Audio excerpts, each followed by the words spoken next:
Good day, my friends. Welcome to another exciting episode of the Daily Torah broadcast, a ministry of the Messianic Discipleship Institute. Remember, you can always visit us online at mymdi.org and download previous episodes of the Daily Torah podcast. Today we are on day 5 of this week's Daily Torah series called Lech Lecha. Yesterday we talked about how Abram handled the situation with Lot being taken captive, and he rescued him, and then we see this introduction to this mysterious figure called Melchizedek, the king of Salem. Today we will discuss the covenant given to Israel and where we are today in Bible prophecy. Let's pick up the story in Genesis chapter 15, starting in verse 1. In Genesis 15, verse 1, it says, "After these things the word of the Lord came to Abram in a vision, saying, 'Do not be afraid, Abram, I am your shield, your exceedingly great reward.' But Abram said, 'Lord God, what will you give me, seeing I go childless, and the heir of my house is Eleazar of Damascus?' Then Abram said, 'Look, you have given me no offspring. Indeed, one born in my house is my heir.' And behold, the word of the Lord came to him, saying, 'This one shall not be your heir, but one who will come from your own body shall be your heir.' Then he brought him outside and said, 'Look now toward heaven, and count the stars if you are able to number them.' And he said to him, 'So shall your descendants be.'" So again, remember he told him to count the dust before, now he's telling him to count the stars. And he says, "So shall your descendants be."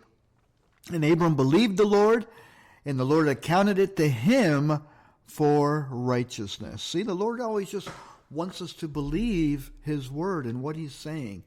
And then Abraham asks a legitimate question: "How shall I know that I will inherit it?" Then God confirmed the covenant with Abram by having him divide a 3-year-old heifer, a goat, a ram, and some turtle doves and pigeons. And he split the animals in two. And then that night, he passed through it with a burning torch. And this was a common practice for treaties between leaders back then. And it meant, if I do not uphold my end of the covenant, you can cut me in two like these offerings and roast me over fire. Now notice during this event, Abram went into a deep sleep. And behold, horror and great darkness fell upon him. God was showing Abram that his descendants would eventually sin, be judged, held in captivity, but delivered after 4 generations. A generation being 100 years. As we see, the children of Israel were in Egypt 400 years before their deliverance. And this is exactly what happened, as we will see as we progress through the Torah portions in the coming weeks. And then God tells Abram in verse 18 of chapter 15, he says, "On the same day the Lord made a covenant with Abram, saying, 'To your descendants I have given this land, from the river of Egypt to the great river, the river Euphrates.'" So that's a big territory. And then immediately following this passage, what happens? Oh my, this is where things get interesting, and world civilizations have been suffering the consequences of this decision even until today. But let's notice it in Genesis 16. In Genesis 16, verse 1, what do we read? He says, "Now Sarai, Abram's wife, had borne him no children, and she had an Egyptian maidservant whose name was Hagar. So Sarai said to Abram, 'See now, the Lord has restrained me from bearing children.'" See, this was another test for Abram and Sarai. And Sarai says, "Please go in to my maid. Perhaps I shall obtain children by her." So Abram, sure. He heeded the voice of Sarai, and Sarai, Abram's wife, took Hagar, her maid, the Egyptian, and gave her to her husband to be his wife, after Abram had dwelt 10 years in the land of Canaan. So this could have been like 10 years later after the covenant was given to him. We don't know how much time has gone by, but it's obvious a test for them. Even though the Lord had given them the promise, they were waiting. And how many times, my friends, do we receive a word from the Lord? I know I have. Just starting this Messianic Discipleship Institute, the Lord always told me, I always asked, "Lord, where will I get disciples? Where do I get students? And he always told me, I will bring them to you. And he has, one by one, all over the world. People have come, and we're just growing a little bit at a time. We don't have a lot of quantity, but we have quality people who are serving the Lord and learning their Hebraic roots and learning how to raise up new congregations and to shepherd the flock, to feed the flock, and to tend to the flock.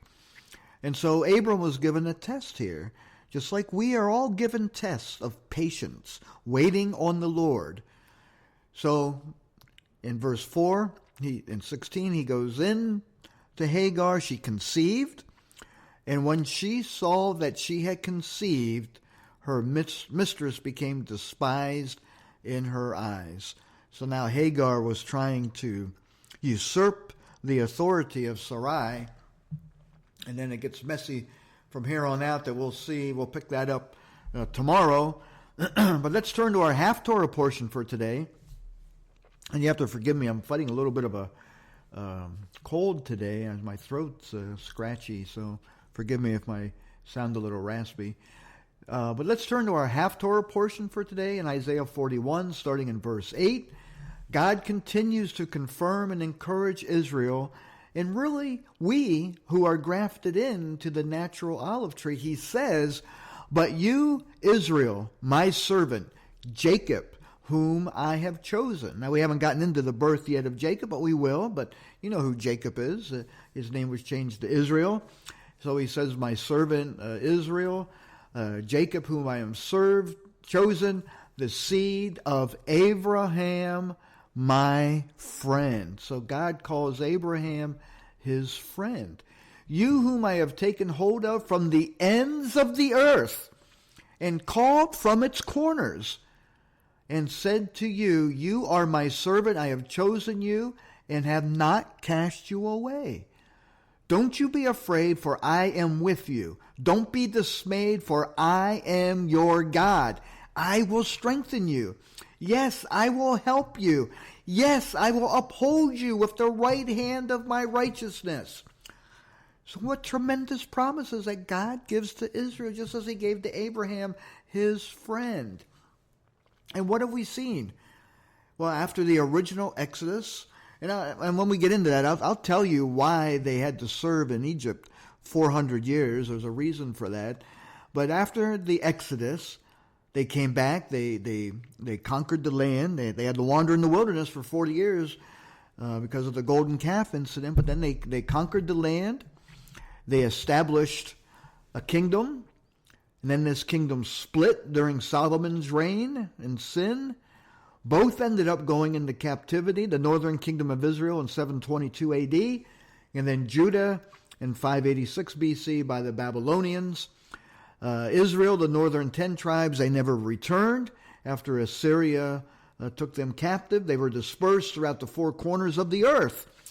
Then when Judah went into captivity, they returned 70 years later under the prophets Ezra and Nehemiah, and they rebuilt the temple, and it stood until 70 AD, some 40 years after Yeshua's death and resurrection, and the people once again were scattered all around the world when the Roman Empire fell.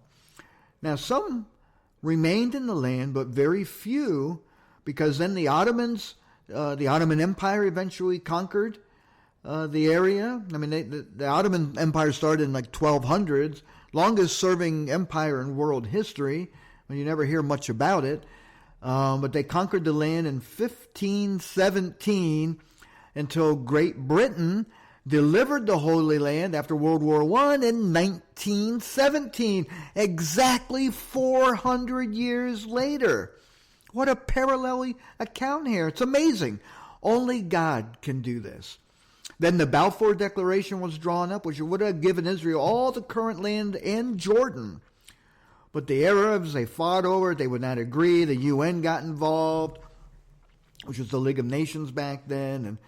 And they wanted to control the land. It's a demonic entity, the UN, and they wanted Jerusalem. They wanted to capture Jerusalem because they knew if Israel returned, if Jerusalem and the temple were rebuilt, that the Messiah would return. So Satan was doing everything he can to stop that from happening. And then we entered into World War II in the late 30s and 40s, and then the Holocaust, and finally the rebirth of the nation of Israel on May 14th, 1948. Now, just as God said, and is saying in Isaiah, he will draw them back from the four corners of the earth, that he has chosen them and not cast them away, as many Christian and Catholic churches thinking they have replaced Israel with their replacement theology, but nothing could be further from the truth. We are all grafted in. There are tens, if not hundreds of thousands of Messianic Jewish believers in the land, and all around the world. There's many in the land and all scattered around the world. And this is why we are in the midst of a Messianic revival. Many are being drawn back to their Hebraic roots. The fullness of the Gentiles is almost full, and when it is, the Messiah will return. Now, Yeshua said an interesting key to his return in Matthew 24. And sorry, I don't have time to read it all in its entirety, but please do so when you have some quiet time. But in Matthew 24:34, after giving us all the end-time events and the tribulation that is yet to come, Yeshua says, "Assuredly I say to you, this generation will by no means pass away till all things take place. Heaven and earth will pass away, but my words will by no means pass away." So there we see this term generation again, which if we tie back to Genesis and Abram's horror that he dreamed, God said it would be 4 generations, and we know the Israelites were in Egypt 400 years. So could it be that 100 years, one generation after 1948, the rebirth of Israel, Yeshua could return? It's something to be mindful of, but don't wait until then to make your calling and election sure, because it'll be too late. For he says darkness is coming upon the earth, and it is already here. But he says it will not pass away, and it could be years before. We don't know. But I think we can all agree, looking at world conditions and the anti-Messiah movement growing in the world, we are in for some dark days ahead, my friends. But take heart, there is light at the end of the tunnel, and true peace is coming soon. So until tomorrow, we'll pick it up there. Meditate on these words. Share this on your social media with your family and friends. And then until tomorrow, blessings and shalom.